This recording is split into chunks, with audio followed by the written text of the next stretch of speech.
Our top story tonight, new developments in the Karen Reed case. Tonight, a federal judge denied Reed's request to drop 2 charges in the death of her Boston police officer boyfriend, John O'Keefe. Now, her legal team is pushing for this because some jurors in her first trial said they unanimously agreed to acquit her on 2 counts. Those 2 counts being second-degree murder and leaving the scene of an accident.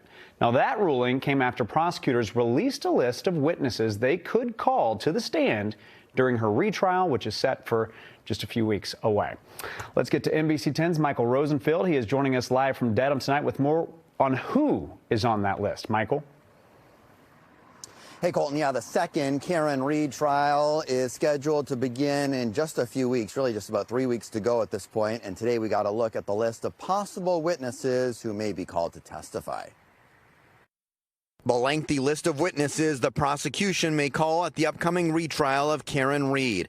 86 names in all submitted to the court. The witness lists are just potential witnesses. They have to list anybody and everybody they could possibly have as a witness, even though they could reasonably call even half of them. Reed's first trial ended in a hung jury. She's accused of backing into her boyfriend, John O'Keefe, and leaving him to die in the snow 3 years ago. Yes, she's a babe. Weird Fall River accent, though. The lead investigator in the case, suspended State Police Trooper Michael Proctor, still listed as a witness for the prosecution, despite sending disturbing text messages about the defendant to his colleagues. It's a very awkward situation for the prosecution because as the lead investigator, he really sort of has to be called, and then he comes with so much alleged potential baggage that he could hurt them. Also on the list, Karen Reed's father.